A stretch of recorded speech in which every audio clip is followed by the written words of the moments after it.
Hello students, आइए हम लेकर के आए हैं आप लोगों के लिए फिर से एक नई सीरीज। और इस सीरीज में हम कराएंगे आप लोगों को बहुविकल्पीय प्रश्न। जो हाई स्कूल में 20 क्वेश्चन आते हैं मैथमेटिक्स के, तो हम वो ही आपको कराएंगे। तो ऑब्जेक्टिव जो क्वेश्चन है उसको कराएंगे हम यहाँ पर। तो ऑब्जेक्टिव क्वेश्चन में चैप्टर वाइज देख लीजिए। पहला क्वेश्चन क्या दे रखा है? पहले क्वेश्चन में दे रखा है निम्नलिखित संख्याओं में एक परिमेय संख्या है। अब परिमेय संख्या देखते हैं। तो परिमेय संख्याओं की परिभाषा के हिसाब से परिमेय संख्या क्या परिभाषा होती है? परिमेय संख्या किसे कहते हैं? जो P/Q के रूप में लिखी जा सके। वे संख्याएं जिन्हें हम P/Q के रूप में लिख सकते हो, जहां P और Q क्या होने चाहिए? पूर्णांक, और Q कभी भी किसके बराबर नहीं होना चाहिए? 0 के। तो ये हमारी परिमेय संख्या की परिभाषा है।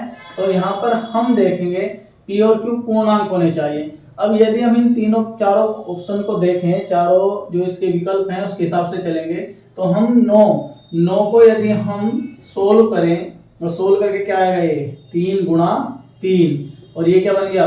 3 का स्क्वायर। स्क्वायर से वर्गमूल खत्म, तो क्या बचा? 3। तो हम 3 को क्या लिख सकते हैं? 3/1। तो ये क्या बन गई? ये हमारी इस परिभाषा को संतुष्ट करती है। तो ये हमारा ऑप्शन पहला ही इसका आंसर हो जाएगा। तो इसमें जो आंसर होगा हमारा ए होगी। चलिए नेक्स्ट क्वेश्चन देख लीजिए। नेक्स्ट क्वेश्चन क्या कह रहा है? संख्या 156 का अभाज्य गुणनखंड होगा। तो 4 ऑप्शन दे रखे हैं। पहले ऑप्शन में 2 गुणा 3 गुणा 13, दूसरे ऑप्शन में 2 की घात 2 गुणा 3 गुणा 13, और तीसरे ऑप्शन में 2 घात 2 गुणा 3 गुणा 11 है, और चौथे ऑप्शन में 2 गुणा 3 की घात 2 गुणा 13 है। तो हम इसके अभाज्य गुणनखंड करेंगे। अभाज्य गुणनखंड करने का बहुत सिंपल सा मेथड है। तो करते हैं 156 के अभाज्य गुणनखंड। तो सबसे पहले से 2 से भाग करेंगे। तो 2 से इसको भाग करेंगे, 2 सत्ते 14, कितने बचा? 1, 2 अट्ठे 16। अब 2 से फिर काटेंगे, 2 तिया 6, कितना बचा? 1, 18, 2 नम 18। अब ये 2 से नहीं कटेगा, 3 से काटेंगे इसको, तो 3 एकम 3, 3 तिया 9। अब 13 से कटेगा, तो 13 एकम 13। तो अब देखो इसको क्या बनाएंगे हम? इसको लिख सकते हैं 2 गुणा 2 गुणा 3 गुणा 13। 2 की घात कितनी बन गई? 2, क्योंकि ये 2 है, तो इसलिए 2 की घात 2 गुणा 3 गुणा 13। तो ऑप्शन के हिसाब से देख लीजिए कौन सा आंसर है इसका। तो ऑप्शन के हिसाब से इसका आंसर हो रहा है हमारा बी। चलिए नेक्स्ट क्वेश्चन देख लेते हैं। नेक्स्ट क्वेश्चन में क्या कह रहा है? एक शून्येतर परिमेय संख्या एवं अपरिमेय संख्या का भागफल होता है। तो 4 ऑप्शन देख लीजिए। 4 ऑप्शन में इसका आंसर कौन सा है? तो हम यहाँ पे देखो क्या दे रखा है। क्वेश्चन में क्या दे रखा है? एक शून्येतर परिमेय संख्या। शून्येतर मतलब जो शून्य ना हो। तो शून्य को छोड़कर कोई भी परिमेय संख्या ले लो। तो मान के चलो हमने यहाँ पर संख्या ले ली है x, ठीक।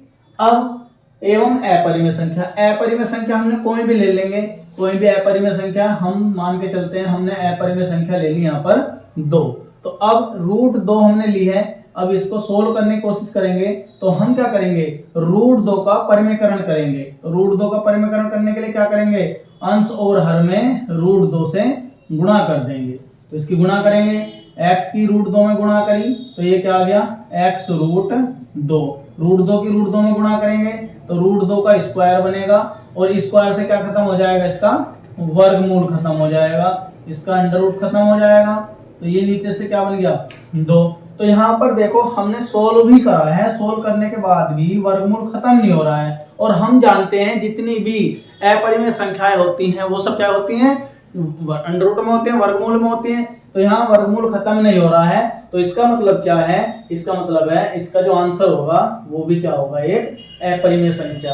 तो हम इस क्वेश्चन के आधार पर और क्वेश्चनों के लिए भी बता सकते हैं कि जितने भी क्वेश्चनों में यदि 2 + √3 मतलब यदि कोई भी ऑप्शन है और उस ऑप्शन में कोई भी संख्या वर्गमूल वाली जोड़ दी जाए या वर्गमूल वाली संख्या घटा दी जाए, कुछ भी हो, तो वे सारी संख्याएं क्या कहलाती हैं? अपरिमेय संख्या। तो यहाँ पर क्या दे रखा है? भागफल। यहाँ पर कह सकता था कि जोड़ दिया जाए, घटा दिया जाए, गुणा कर दिया जाए। अगर गुणा करने के लिए क्या था तो हम मान के चलो ऐसे लिखते, तो ये गुणा, फिर भी क्या आ रहा है? वर्गमूल आ रहा है। इसमें भी वर्गमूल आ रहा है, जोड़ने में घटाने में वर्गमूल आ रहा है। जितनी भी वर्गमूल के अंदर की सारी संख्याएं हैं वो सब क्या कहलाती हैं? अपरिमेय संख्याएं। तो जोड़ना कहे, घटाना कहे, गुणा कहे, भाग कहे, वो सब क्या होंगी? अपरिमेय संख्या होंगी। पर शर्त एक है कि एक संख्या परिमेय होनी चाहिए और एक अपरिमेय होनी चाहिए। क्वेश्चन में वो चेंज कर दें, वो कह दें क्या कि दो अपरिमेय संख्याएं, और कैसी दोनों संख्याएं? समान अपरिमेय संख्याओं से गुणा करी जा रही है, भाग करी जा रही है, तो उस टाइम पर संख्याओं का भाग या गुणा क्या बन जाएगा? परिमेय संख्या। जैसे एक उदाहरण के रूप में देख लेते हैं। हमने उदाहरण के रूप में ले लिया √2 को √2 से गुणा करा। देखो एक जैसी समान संख्या है तो क्या बन जाएगा? √2 का वर्गमूल और स्क्वायर से वर्गमूल खत्म, क्या आ गया? 2। तो ये क्या ऑप्शन आया बन करके? ये आ गया परिमेय संख्याएं। तो यदि हमारी दोनों संख्याएं समान हैं और अपरिमेय हैं तो दोनों की गुणा भाग क्या आएगा? वो गुणा या भाग जो करेंगे तो हमारा क्या आएगा? परिमेय संख्या। ठीक है। क्वेश्चन नंबर 4 देख लेते हैं क्या है। निम्न में से कौन सा अपरिमेय नहीं है? अब 4 ऑप्शन दे रखे हैं। √64/81, 2√3, रूट के अंदर 21/35 और √3/√2। अब ये भी हमने पिछले क्वेश्चन में क्या देखा था? यदि दो अपरिमेय संख्याओं का गुणनफल हो रहा है तो वे संख्याएं क्या होंगी? क्या होंगी? अगर सेम संख्या है तो परिमेय, परंतु यहां देखो दोनों क्या हैं? अलग अलग, इसलिए दोनों संख्याएं अलग अलग है तो ये दोनों का गुणनफल क्या आएगा? √6 आएगा। तो ये √6 क्या है? इसका वर्गमूल खत्म नहीं हो रहा, तो ये क्या है? अपरिमेय। तो ऐसा गलती मत कर देना कि दोनों की गुणा देख लो और क्या लगा दो तुरंत कि इसका आंसर ये है। उसने पूछा है क्वेश्चन, ध्यान से ही पढ़ना होता है। इसने कहा अपरिमेय नहीं है और ये ऑप्शन क्या बनकर आ रहा है? अपरिमेय। अब इसमें भी देखो यहाँ पर क्या है? अभी बताया था थोड़ी देर पहले, एक क्या है? परिमेय संख्या और एक क्या है? अपरिमेय संख्या। दोनों का गुणनफल हो रहा है तो ये ऑप्शन भी क्या बन गया? ये भी बन गया अपरिमेय। ठीक है। अब हमारे 2 ऑप्शन बचे हैं तो पहले इसी को चेक कर लेते हैं। देखो 64 को यदि हम सोल्व करें तो 8 की घात 2, 81 9 की घात 2, और वर्गमूल के अंदर यदि स्क्वायर बन जाता है, वर्ग बन जाता है तो वर्गमूल खत्म हो जाएगा, तो 8 और ये क्या बन जाएगा? 9। तो देखो दोनों संख्याएं क्या हैं? दोनों संख्याएं हमारी परिमेय हैं, मतलब दोनों क्या है? पूर्णांक हैं। परिमेय संख्या की परिभाषा से P/Q होना चाहिए, है ना? और Q और P और Q क्या होने चाहिए? दोनों पूर्णांक। तो दोनों पूर्णांक बन गए और Q कभी भी किसके बराबर नहीं होने चाहिए? 0 के। तो यहां से हमें क्या पता चला? ये क्या है? हमारा परिमेय संख्या। और यही क्वेश्चन में कह रखा भी है, क्वेश्चन में भी कह रखा है अपरिमेय नहीं है। अपरिमेय नहीं है मतलब परिमेय है, तो ये इसका आंसर क्या होगा? ए।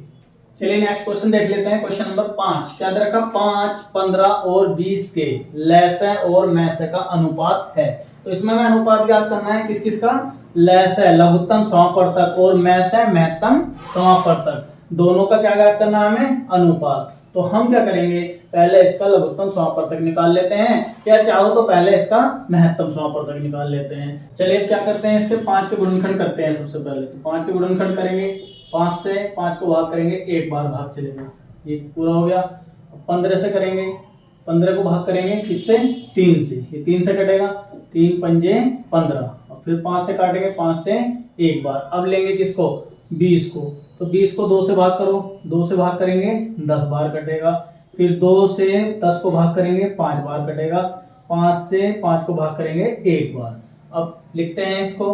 तो 5 के हमारे जो गुणनखंड आए हैं उसको देखो कैसे लिखना है। ये जो 1 आ रहा है ना, तो इसको जरूर लिखना है, क्योंकि महत्तम समापवर्तक निकालते हुए कभी कभी ऐसा हो जाता है कि कुछ भी कॉमन ना हो रहा हो। तो जहां पर कुछ भी कॉमन नहीं होता फिर वहां पर कॉमन क्या हो जाता है? 1। तो इसका हो गया 5 गुणा 1 गुणा 5, और 15 के क्या हो गए हमारे? 1 गुणा 3 गुणा 5। ठीक है। अब 20 के लिखेंगे तो 20 के गुणनखंड क्या हो गए हमारे? 1 गुणा 2 गुणा 2 गुणा 5। अब इनका महत्तम समापवर्तक निकालेंगे। महत्तम समापवर्तक मतलब महसय। अब इसका महसय ज्ञात करेंगे। तो महसय ज्ञात कैसे करेंगे? तो महसय ज्ञात करने का सबसे आसान तरीका होता है कि सब में से कॉमन देख लो। तो इन देखो तीनों में 1 आ रहा है तो 1 आ गया, और देखो तीनों में एक जैसा कॉमन क्या है, यहाँ पर कुछ कॉमन है तीनों में नहीं, यहाँ पर दिखाई दे रहा है हमें, क्या दिखाई दे रहा है, तीनों में 5 आ गया, तो गुणा में हम क्या लिख देंगे 5। ठीक है, अब और कुछ कॉमन दिखाई दे रहा है और हमारा कुछ भी कॉमन इसमें नहीं है, तीनों में से देखना है। अब ये तो हमारा हो गया क्या, महत्तम समापवर्तक 5। ठीक है, अब इसका निकालेंगे लघुत्तम समापवर्तक। तो लघुत्तम समापवर्तक निकालने का बहुत आसान तरीका होता है, जो महत्तम समापवर्तक में कॉमन लिखे थे हमने उन्हीं कॉमन को लिख देते हैं। अब जो बच गए उनको सबको लिखना होता है। तो यहाँ से क्या बचा, देखो यहाँ तो 1 लिख चुके थे हम लोग, अब यहाँ पर क्या बच रहा है, यहाँ पर बच रहा 3 और यहाँ पर क्या बच गया 2 गुणा 2, तो 2 गुणा 2। तो अब इसकी गुणा करो, 1 की 5 में गुणा करेंगे 5, 5 तिया 15, 15 दूनी 30, 30 दूनी 60। फिर से गुणा कर ले तो 2 दूनी 4, 4 तिया 12, 12 पंजे 60, 60 एकम 60। अब इनका क्या निकालना हमें, उसने कहा था लैसे और मैसे का अनुपात, मतलब लैसे को तो ऊपर लिख लो और मैसे को नीचे लिख लो। लिख लिया हमने, तो लिखो लैसे कितना आया 60 और मैसे कितना आया हमारा 5। देखो इससे भाग हो जाएगा ये, 5 एकम 5, 5 से इसको भाग करेंगे 5 एकम 5, कितना बचा 1, 5 दूनी 10।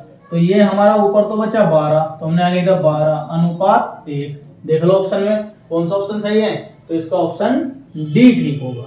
ठीक है, चलिए स्टूडेंट्स नेक्स्ट क्वेश्चन की तरफ। तो नेक्स्ट क्वेश्चन हमारा क्वेश्चन नंबर 6 और क्या दे रखा है, निम्न में कौन अपरिमेय संख्या नहीं है। तो अपरिमेय संख्या तो अभी भी आप लोगों ने पढ़ी थी थोड़ी देर पहले भी, तो फिर से देख लीजिए। अपरिमेय संख्या तो किसका वर्गमूल खत्म तुम कर सकते हो, वो इसका आंसर होगा।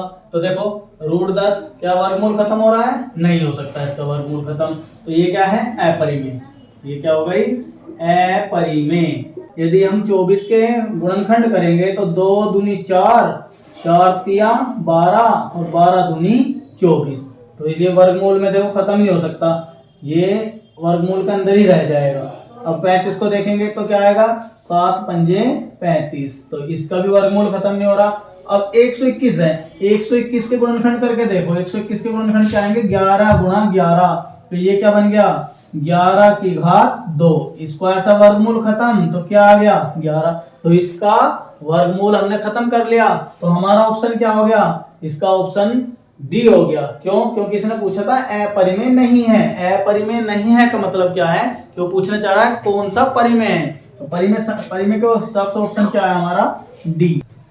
चलिए नेक्स्ट क्वेश्चन की तरफ चलते हैं। Question number 7। सातवां क्वेश्चन मोस्ट इंपोर्टेंट क्वेश्चन है, कई बार आ चुका है बोर्ड में, ये 3-4 बार बोर्ड में आ चुका है, तो इसलिए देख लीजिए किस तरीके से करेंगे इसको। क्या कहा इसने, p क्या है, कोई धनात्मक पूर्णांक है, और क्या कहा प्रत्येक धनात्मक विषम पूर्णांक का रूप है। तो ये 4 ऑप्शन में दे रखे हैं और 4 ऑप्शनों में हमें बताना है कौन सा इनमें धनात्मक विषम संख्या का रूप है। तो हमें विषम संख्या ज्ञात करनी है। हम विषम संख्याओं की परिभाषा जानते हैं। विषम संख्या की परिभाषा क्या होती है, विषम संख्या वे संख्याएं जिन्हें 2 से विभाजित नहीं किया जा सकता।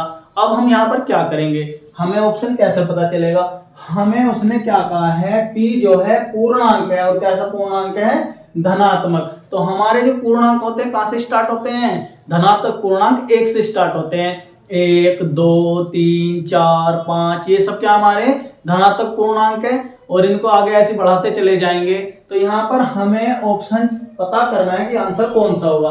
तो मैं यहाँ पर क्या करूंगा, p के स्थान पर 1 2 3 4 5 डॉट डॉट ऐसे आगे तक हम क्या करेंगे p के स्थान पर रखते चले जाएंगे, और p के स्थान पर 4 ऑप्शन हमें रखेंगे, जो सभी ऑप्शन हमें क्या देगा, विषम संख्याओं का रूप देगा, वही हमारा क्या होगा आंसर होगा। चलो पहले ऑप्शन से स्टार्ट करते हैं। ऑप्शन पकड़ लिया हमने ए ऑप्शन में हमने पहले 1 रखा, 1 आ गया, 2 रखा 2 आ गया, 3 रखा 3। तो देखो क्या है, ये सारी विषम संख्याएं हैं, ये देखो 2 सम संख्या बन गई, ये भी सम संख्या है, तो पहला ऑप्शन नहीं हो सकता।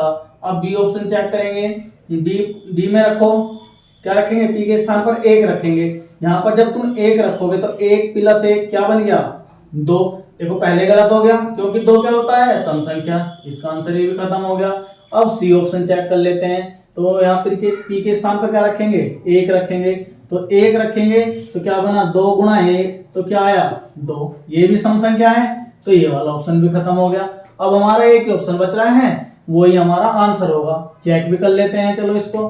तो डी में हमें क्या दे रखा है 2p + 1। पहले हम p के स्थान पर क्या रखेंगे 1 रखेंगे। चलो 1 रखते हैं। 2 गुणा 1 + 1 सोल्व करो। 2 एकम 2 + 1 क्या आ गया 2 और 1 3। अब p के स्थान पर 2 रख के और देख लो। तो p के स्थान पर हम 2 रख के देखते हैं। तो जब p बराबर 2 रखेंगे तो क्या बनेगा 2 गुणा 2 + 1 तो ये क्या होगा 2 दूनी 4 + 1 तो जोड़ेंगे तो 4 और 1 5। अब 3 भी रख के देख लो। 2 गुणा p के स्थान पर 3 + 1 सोल्व करेंगे। 3 दूनी 6 + 1 तो क्या आ रहा है 6 और 1 7। देखो ये भी विषम, ये भी विषम और ये भी विषम, तो सारे ही आंसर क्या आते जा रहे हैं हमारे विषम।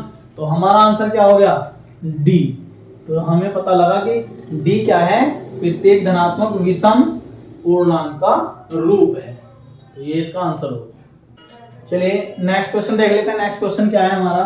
Next question question number 8। दो संख्याओं a और 18 का लघुत्तम समापवर्तक 36 तथा महत्तम समापवर्तक 2 है। क्या करा तो a का मान है। चार ऑप्शन देख लीजिए क्या दे रखे हैं। अब देखो इसके लिए तो डायरेक्ट फॉर्मूला होता है कि दो संख्याओं का गुणनफल बराबर महत्तम समापवर्तक गुणा लघुत्तम समापवर्तक। चलो फॉर्मूला लगा देते हैं। क्या फॉर्मूला है दो संख्याओं का गुणनफल मतलब एक संख्या गुणा दूसरी संख्या और बराबर महत्तम समापवर्तक गुणा लघुत्तम समापवर्तक। ये सूत्र होता है। तो अब इस सूत्र में मान रख दीजिए। तो एक संख्या क्या दे रखी है हमें a गुणा दूसरी संख्या क्या दे रखी है 18 बराबर महत्तम समापवर्तक। महत्तम समापवर्तक हमारा 2 दे रखा है, लघुत्तम समापवर्तक हमारा दे रखा है 36। हमें किसका मान निकालना है a का। तो ये जो गुणा में 18 दे रखा है इसको कहां ले जाएंगे हम भाग में। तो a बराबर 2 गुणा 36 बटे 18। 18 से देखो 36 कट गया, 18 दूनी 36 तो क्या आ गया a बराबर 2 गुणा 2। जब 2 की 2 में गुणा करेंगे क्या आएगा 4। तो ऑप्शन के देख से ऑप्शन हो गया हमारा सी। चलिए नेक्स्ट क्वेश्चन देख लेते हैं। यदि p तथा q दो अभाज्य संख्याएं हैं तो उनका महत्तम समापवर्तक है। अब इनका महत्तम समापवर्तक बताना है तो हमें यहाँ पर क्या देखना है। यहाँ पर हमें देखना है अभाज्य संख्याएं किसे कहते हैं। तो अभाज्य संख्याएं वे संख्याएं जिसके 2 से ज्यादा गुणनखंड ना हो, या ये कह सकते हैं अभाज्य संख्या क्या होती हैं वे संख्याएं जो या तो 1 से कटे या अपने आप से कटे। तो यहाँ पर हमें p और q क्या दिए हैं अभाज्य संख्याएं हैं। तो अभाज्य संख्याएं या तो ये किससे कट रही होंगी अपने आप से कट रही होंगी या फिर किससे कट रही होंगी ये 1 से कट रही होंगी। अब जब हमारा p है p किससे कट रहा है या तो 1 से कट रहा होगा या p से कट रहा होगा। अब q के लिए भी ऐसे कह सकते हैं q किससे कट रहा होगा 1 से कट रहा होगा और q से। ये हमने कहां से लिखे ये परिभाषा किसकी होती है अभाज्य संख्याओं की।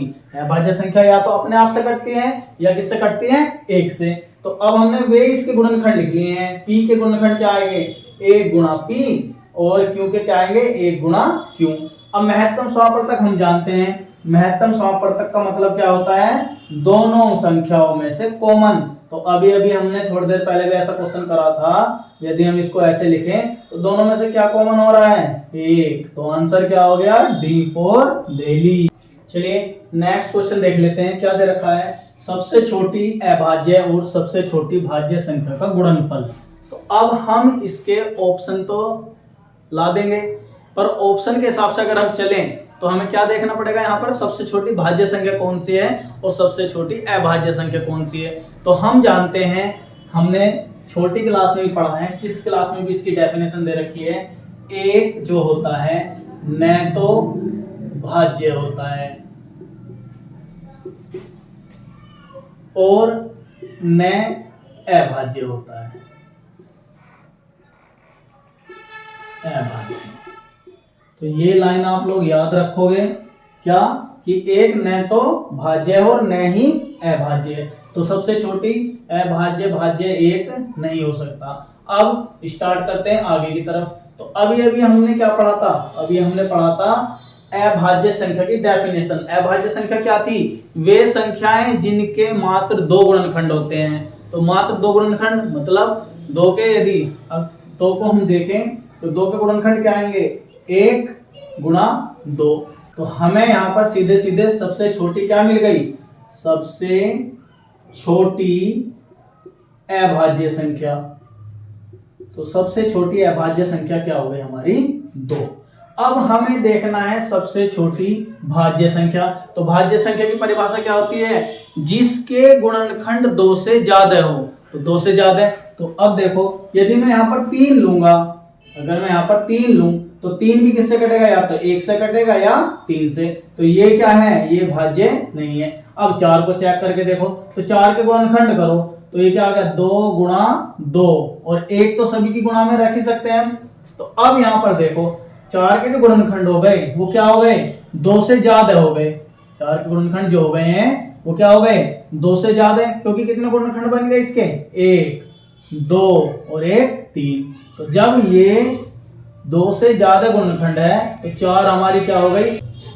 भाज्य, सबसे छोटी भाज्य संख्या। तो सबसे छोटी भाज्य संख्या। तो सबसे छोटी भाज्य संख्या क्या आ गई हमारी?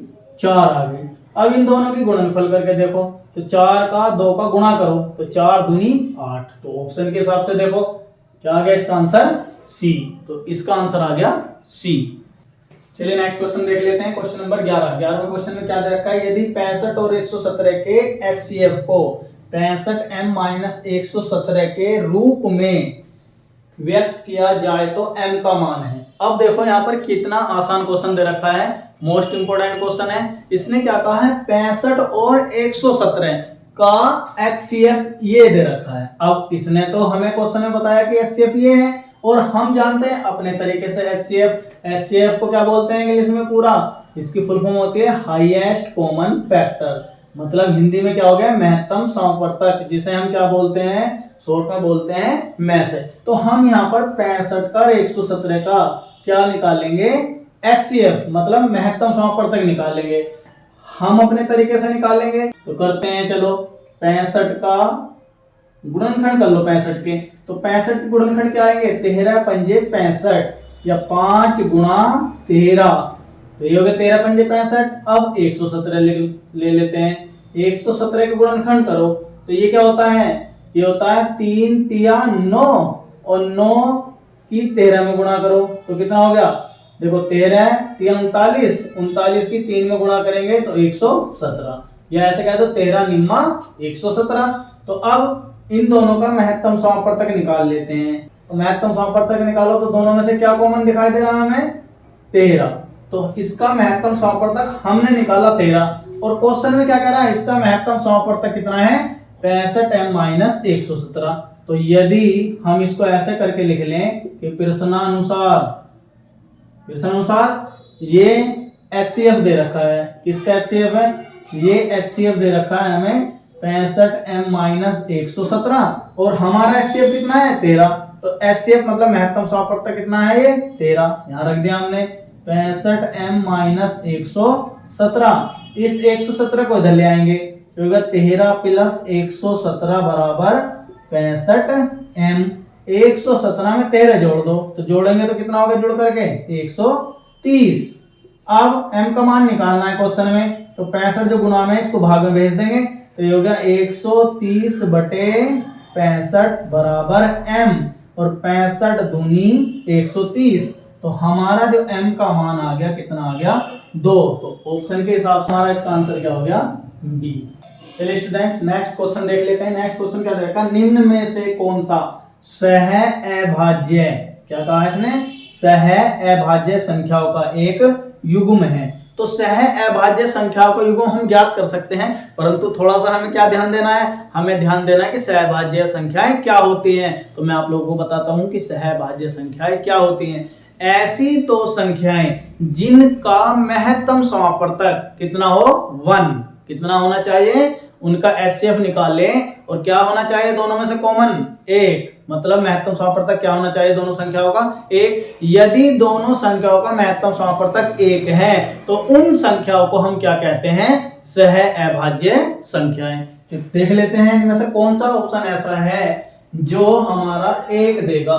देखो इन दोनों का महत्तम समापवर्तक यदि हम निकाल लें तो देखो ये 7 से कटेगा और ये भी 7 से कटेगा, तो इसका महत्तम समापवर्तक क्या आ गया 7। अब देखो इसको देखें, इसका महत्तम समापवर्तक ऐसी कौन सी संख्या जो दोनों को भाग कर रही है बड़ी से बड़ी, तो ऐसी इनमें से कोई सी भी संख्या नहीं है, कोई भी संख्या ऐसी नहीं है जो दोनों को भाग करे। तो जब दोनों को कोई संख्या भाग नहीं करेगी या हम कहेंगे दोनों में से कॉमन निकाले तो कॉमन क्या आएगा, ज्यादा से ज्यादा 1। अब इन दोनों को देखो 31 से ये भी कटेगी, 31 से ये भी कटेगी, तो 31 दोनों का क्या हो गया महत्तम समापवर्तक, क्योंकि 31 से इसको भाग कर सकते हैं, 31 से इसको भाग कर सकते हैं। अब इसमें देखो महत्तम समापवर्तक निकालना है तो ये 2 से काटेंगे और इसको भी 2 से काटेंगे, कट जाएगी, तो इसका महत्तम समापवर्तक कितना आ गया, 2 से ये भी कट जाएगी और 2 से ये भी। तो अब यहाँ पर देखो महत्तम समापवर्तक 1 किसका आया, तो 1 आया हमारा 18 और 25 का। तो यहाँ से हमें क्या पता चला, हमें पता चला इसका आंसर क्या है बी। सहभाज्य संख्याएं क्या होती हैं, जिनका महत्तम समापवर्तक क्या होता है बच्चों 1 होता है। चलिए स्टूडेंट नेक्स्ट क्वेश्चन देख लेते हैं। किन्हीं दो धनात्मक पूर्णांकों a और b के लिए, 4 ऑप्शन देख लीजिए क्या दे रखे हैं। a बराबर दे रखा है मैस है ब्रैकेट में ab, मतलब ab का मैस है गुणा b। दूसरे ऑप्शन में a गुणा b लेस है ab, लेस है ab का लेस है। b किसके बराबर है, मैस है ab का मैस है गुणा लेस है किसका ab का। और चौथे ऑप्शन में क्या दे रखा a गुणा b बराबर मैस है ab गुणा लेस है ab। तो अभी थोड़ी देर पहले हमने क्या बताया था आपको, एक फॉर्मूला बताया था, एक संख्या गुणा दूसरी संख्या बराबर महत्तम समापवर्तक गुणा लघुत्तम समापवर्तक। तो यहां पर एक संख्या की जगह हमें क्या रख देंगे a गुणा दूसरी संख्या क्या हो गई हमारी b बराबर मैं से किसका है इन दोनों संख्याओं का a और b का गुणा लेस है किसका है, लेस भी इन दोनों संख्याओं का है, किसका a का और b का। तो अब देख लीजिए ऑप्शन के हिसाब से, तो ऑप्शन क्या आ गया हमारा डी। चलिए स्टूडेंट नेक्स्ट क्वेश्चन देख लेते हैं। क्या दे रखा, संख्या 144 के अभाज्य गुणनखंड में अभाज्य गुणनखंडों की घात का योग है 3, 4, 5, 6। तो इसकी गुणनखंड में जो अभाज्य गुणनखंडों की घात बनेगी उनका योग पूछा है। तो ध्यान से देख लेना योग कहा है, तो हम क्या करेंगे 144 के सबसे पहले अभाज्य गुणनखंड निकालेंगे। तो देखो गुणनखंड निकालने के लिए क्या करेंगे, इसे सबसे पहले से 2 से भाग करते हैं, 2 सत्ते 14, 2 दूनी 4, 2 से काटेंगे 2 तिया 6 बचा 1, 2 छिका 12, फिर 2 से काटेंगे 2 एकम 2, कितना हो गया 1 बचा 16, 2 अट्ठे 16, फिर 2 से काटेंगे 2 निम 18, अब 3 से काटेंगे 3 तिया 9 और 3 एकम 3। तो क्या बने हैं 144 के गुणनखंड हमारे, लिख लेते हैं, गिन लो 1 2 3 4 5 6, 1 2 3 4 5 6। अब इनके गुणनखंडों की घात पूछी है, तो घात करेंगे, 2 की कितनी घात बनेगी 1 2 3 4, 2 की घात हो गई 4 गुणा 3 की घात कितनी हो गई, 3 की घात हो गई 2। अब इनका योग पूछ रहा था, ये घातों का क्या पूछा है, घातों का योग। तो यहाँ लिखेंगे घातों का योग। तो घातों का योग निकालने के लिए इसकी घात लिख लो, कितनी घात है इसकी 4 प्लस इसकी घात कितनी है 2, तो घातों का योग कितना आ गया 6। तो इसका आंसर क्या होगा डी। चलिए नेक्स्ट क्वेश्चन देख लेते हैं। किसी परिमेय संख्या के समतुल्य परिमेय संख्या होगी a 2 3 अपरिभाषित। तो देखो कैसे करेंगे, किसी परिमेय संख्याओं के समतुल्य पूछ रहा है, कितनी परिमेय संख्या होगी। अब कोई भी परिमेय संख्या ले लो, मान के चलो मैंने ले लिया 2/7। अब इसने कहा इसके समतुल्य परिमेय संख्या कितनी होगी। अब 2/7 के समतुल्य तो अनेक परिमेय संख्या होगी जिनको हम गिन भी नहीं सकते।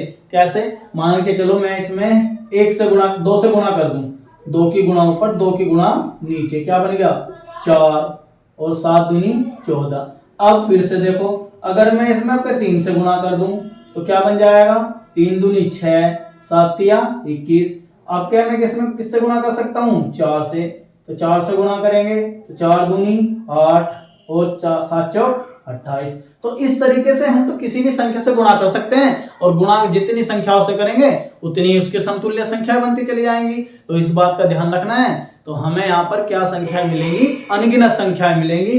तो इसके ऑप्शन के हिसाब से हम क्या कह सकते हैं कि इसका क्या होगा, अपरिभाषित। जिन संख्याओं को हम गिन ना सकते हो, जिसकी परिभाषा ना दे सकते हो, तो क्या होंगी, या तो अनगिनत कहेंगे या क्या कह देंगे उसको, अपरिभाषित।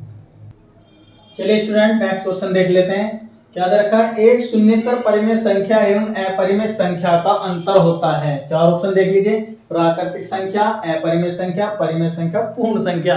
इस क्वेश्चन को मैं आपको पहले ही बता चुका हूं पिछले क्वेश्चन में। तो इस क्वेश्चन का आंसर आपको कहां देना है, कमेंट बॉक्स में। तो ये अपने आप करेंगे आप लोग। चलिए नेक्स्ट क्वेश्चन देख लेते हैं। क्या दे रखा, भाज्य, भाजक, भागफल एवं शेषफल में संबंध होगा।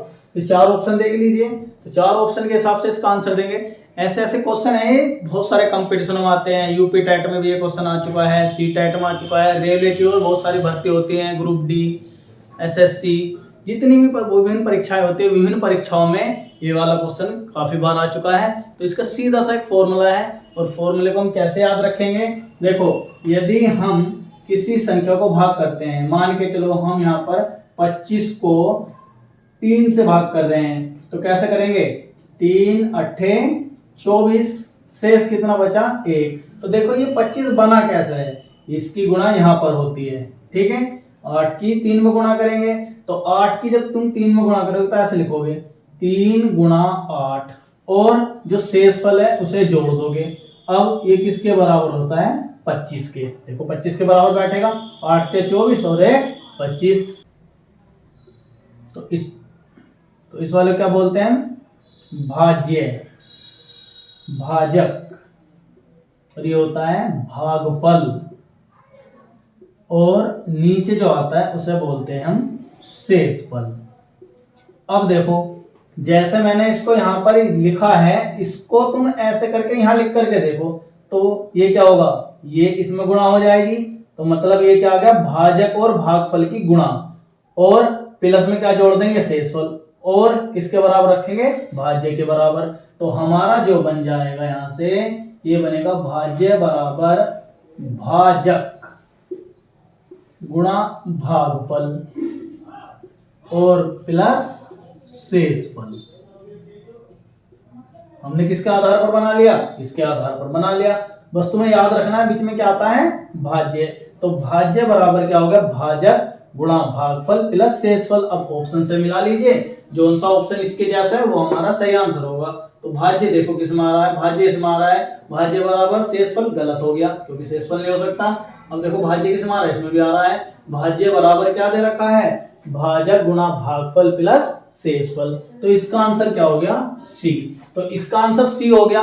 परंतु एग्जामिनर क्या कर सकता है, इस क्वेश्चन को बदल के घुमा भी सकता है। तो इस तरीके से इस क्वेश्चन के आंसर और भी हो सकते हैं। तो कैसे करेगा, वो शेषफल को हटा करके इधर भेज देगा, और भागफल को या भाजक को किसी को भी बट्टे में भेज सकता है। तो मैं इसका ऑप्शन बना के दिखा देता हूं, और नए नए इसके ऑप्शन क्या बन सकते हैं क्वेश्चन के। देखो, यदि हम शेषफल को इधर भेजेंगे तो हमारा बन जाएगा भाज्य, ये शेषफल उधर गया तो माइनस में हो गया शेषफल, ठीक है। और बराबर में क्या बचा, बराबर में बचेगा भाजक गुणा भागफल। अब इन दोनों में से किसी को भी वो इसके नीचे लिख सकता है, क्योंकि गुणा वाले कहां जाते हैं, भाग में। अगर हम इसको भाजक को भाग में लिख दें तो बराबर में क्या रहेगा, भागफल। और यदि हम भागफल को बराबर में रख दें तो बटे में क्या आएगा, भाजक। तो हम किससे बना के देख सकते हैं, भाजक से बना के देखेंगे। तो हम यहाँ पे क्या लिख सकते हैं, भागफल, और यहाँ पर क्या बचा इधर बराबर में भाजक। तो इस तरीके से यदि पेपर में ऑप्शन बदल जाएं तो तुम्हें कुछ नहीं करना है, तुम्हें केवल यही वाला फॉर्मूला याद रखना है, और इसी फॉर्मूले से हम क्या कर सकते हैं, ऑप्शनों को बदल सकते हैं। तो फॉर्मूला याद रखना, भाज्य बराबर भाजक गुणा भागफल प्लस शेषफल। तो इसका आंसर क्या होगा, आंसर होगा इसका सी। चलिए student, very most important question है, वेरी इजी क्वेश्चन है। देख लीजिए क्या दे रखा है, वह छोटी से छोटी संख्या जिसको 35, 56 और 91 में से विभाजित करने पर प्रत्येक दशा में 7 शेष होगा। तो ऐसे क्वेश्चन की बहुत आसान ट्रिक होती है, तो ट्रिक पकड़ लेते हैं। क्या लिखा हुआ है, वह छोटी से छोटी संख्या, छोटी से छोटी मतलब लघुत्तम, और लघुत्तम को क्या बोलते हैं हम, लैसे। लघुत्तम समापवर्तक का मतलब क्या हो गया, लैसे। और हमें क्या करना है, इन संख्याओं का लैसे ज्ञात करना है। और ये कह रहा प्रत्येक दशा में 7 शेष बचे, तो हम इसका लघुत्तम समापवर्तक ज्ञात करके क्या करेंगे, उसमें 7 जोड़ देंगे तो हमारा आंसर आ जाएगा। चलो करते हैं, 35 का, 56 का और 91 का क्या ज्ञात करते हैं हम, लघुत्तम समापवर्तक। तो लघुत्तम समापवर्तक सबसे पहले देखो, सबसे छोटी संख्या कौन सी जो इनको सबको काट देगी, तो ऐसी कौन सी संख्या है, ऐसी तो कोई भी संख्या नहीं है, तो सबसे छोटी संख्या से काटेंगे इसको। तो सबसे छोटी संख्या क्या है, सबसे पहले हमारी 2 से काटते हैं इसको, 35 नहीं कटेगा, 2 से इसको काटेंगे तो 2 से 56 कितनी बार कटेगा, 28 दूनी 56, तो 28 बार कट गया। 2 से 91 भी नहीं कटेगा, इसको ऐसे रहने देंगे। अब 2 से फिर काटेंगे, 2 से 35 भी नहीं कटेगा, तो 14 बार क्या कट गया हमारा, 28 कितनी बार कट गया, 14 बार। 91 नहीं कटेगा, फिर 2 से काटेंगे, 2 से 35 नहीं कटेगा, 2 से 14 कितनी बार कटेगा, 7 बार। और ये 91 ऐसे का ऐसी। अब अगली संख्या लेंगे 3 से कौन से कटेगा, नहीं, 4 से भी नहीं कटेगा, सीधे आएंगे 5 पर, तो 5 से काटेंगे, 5 7 35, 7 ऐसे आ गया, 5 से 91 नहीं कटेगा। अब किससे काटेंगे इसको, 7 से काट के देखते हैं, 7 एकम 7, 7 एकम 7, 7 से इसको भाग करेंगे, 7 एकम 7 कितने बचे, 2 हो गया, 21, 7 तिया 21। अब किससे कटेगा, ये कटेगा 13 से, तो 1 1 और 13 एकम 13। तो अब इनका हम क्या निकालेंगे, लघुत्तम समापवर्तक। लघुत्तम समापवर्तक कैसे निकालते हैं, इनकी गुणा करके। तो ये हो गया 2 गुणा 2 गुणा 2 गुणा, ये हो गया 5 गुणा 7 गुणा। अब इनकी गुणा कर लेते हैं, 2 दूनी 4, 4 दूनी 8, 8 पंजे 40, तो 40 की 7 में गुणा करो तो 7 चौक 28, 280, और गुणा कितना हो गया, 13 की इसमें गुणा कर दो, 13 0 0, 13 अट्ठे 104, हासिल के 10, 13 दूनी 26, 26 में 10 जोड़ देंगे 36। अब उसने ये भी कहा था, यहाँ पर क्या कहा था, प्रत्येक दशा में 7 शेष होगा, तो लघुत्तम समापवर्तक हमारा ये हो गया। अगर मैं इसमें 7 जोड़ दूं तो क्या होगा, इस वाली संख्या से इससे विभाजित करने पर क्या आएगा, 7 शेष आएगा। तो इसका आंसर कैसे देंगे, इसका उत्तर देने के लिए हमें क्या करना पड़ेगा, लैसे में कितना जोड़ देंगे, 7 जोड़ देंगे। तो लैसे कितना है, 3640 प्लस 7, तो जोड़ लो, ये आ गया 3647। ऑप्शन के हिसाब से देखेंगे तो ऑप्शन ए फॉर एप्पल। चलिए नेक्स्ट क्वेश्चन देख लेते हैं, क्या देखा, 3.27 का बार है। तो 4 ऑप्शनों में से क्या पूछा है, इसका कौन सा आंसर सही है। तो हम इसको क्वेश्चन को कैसे करेंगे, इसको हम x के बराबर मान लेते हैं। क्या लिख दिया हमने, x के बराबर 3.27 का बार।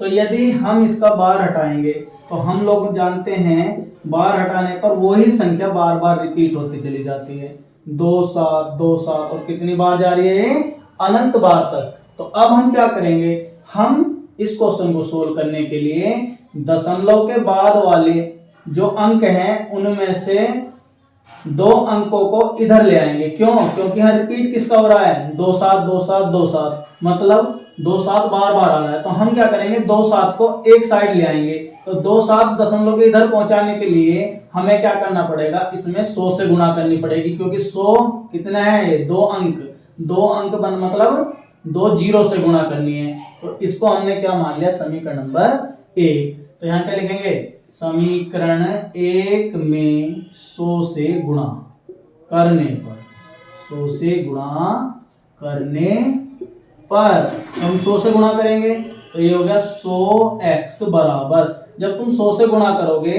तो ये 2 7 इधर हो जाएगा, तो ये हो जाएगा 327 अब यहाँ से आगे के फिर से ऐसे कैसे आएंगे, 2 7 2 7, तो ये कहां तक जा रहे हैं, अनंत तक। इसे क्या मान लिया हमने, समीकरण नंबर 2। अब इस क्वेश्चन को सोल्व करने का कैसे तरीका है आगे, इसका तरीका है इस वाली समीकरण में से इस समीकरण को घटा दो, मतलब समीकरण 2 में से समीकरण 1 को क्या कर देंगे, हम माइनस कर देंगे। तो करो, 100x में से x घटाएंगे तो कितना आ गया, ये 99x। अब देखो, दशमलव के बाद 2 7 2 7 और इसमें भी दशमलव के बाद 2 7, तो मतलब इस वाले में से ये तो घटाएंगे तो ये तो सब खत्म हो गया। तो 327 में से 3 घटा दो, तो 327 में से 3 घटाएंगे तो कितना आ गया 324। अब x का मान निकाल लो, क्योंकि हमने किसके बराबर माना था इसे, x के, तो ये x ही रहना चाहिए। तो 99 को कहाँ भेज देंगे हम, 324 के नीचे। तो ये आ गया हमारा। तो यहां से या तो इसको सोल्व कर लो, 3 से कट भी रहा है और ना भी काटो तो भी ऐसे ही रहने दो। तो यहां से हमें देखने से क्या पता चल रहा है, ये कैसी संख्या है, ये एक परिमेय संख्या है, क्योंकि इसमें क्या नहीं आ रहा है, इसमें वर्गमूल नहीं आ रहा है। वर्गमूल आता तो क्या बन जाता ऑप्शन इसका, अपरिमेय संख्या। और पूर्णांक तब होता जब ये पूरा पूरा होता, पूरा पूरा भी इससे नहीं कट रहा है। और प्राकृतिक संख्या तुम लोग जानते हो, 1 से लेकर के जितनी भी संख्याएं लिखी जाती हैं वो सब क्या होती हैं, प्राकृतिक संख्याएं। तो हमारे पास में ये तीनों ऑप्शन मैच नहीं कर रहे, ना तो इसका आंसर ये होगा, ना ही ये होगा और ना ही होगा। तो इसका आंसर क्या होगा, बी। और ये क्वेश्चन वेरी मोस्ट इंपोर्टेंट है, क्योंकि ये क्वेश्चन लघु क्वेश्चनों में भी आता है। तो इस क्वेश्चन के अच्छे से प्रैक्टिस कर लेना। तो इसका आंसर क्या होगा, बी, एक परिमेय संख्या। चलिए इस पार्ट का लास्ट क्वेश्चन देख लेते हैं। क्या दे रखा है, दी गई संख्याओं में अभाज्य संख्या होगी। तो अभाज्य संख्या तो हमें पढ़ चुके हैं, इसी पार्ट में हमने अभाज्य संख्याओं की परिभाषा भी सीखी थी। तो यहाँ पर देख लीजिए 4 ऑप्शन क्या दे रखे हैं, 0, 1, 2, 8। तो जब इस क्वेश्चन का आंसर हम पहले भी आपको समझा चुके हैं, तो इसका आंसर कौन बताएगा, आप लोग बताओगे। और कहाँ बताओगे, कमेंट बॉक्स में। मिलते हैं नेक्स्ट पार्ट में।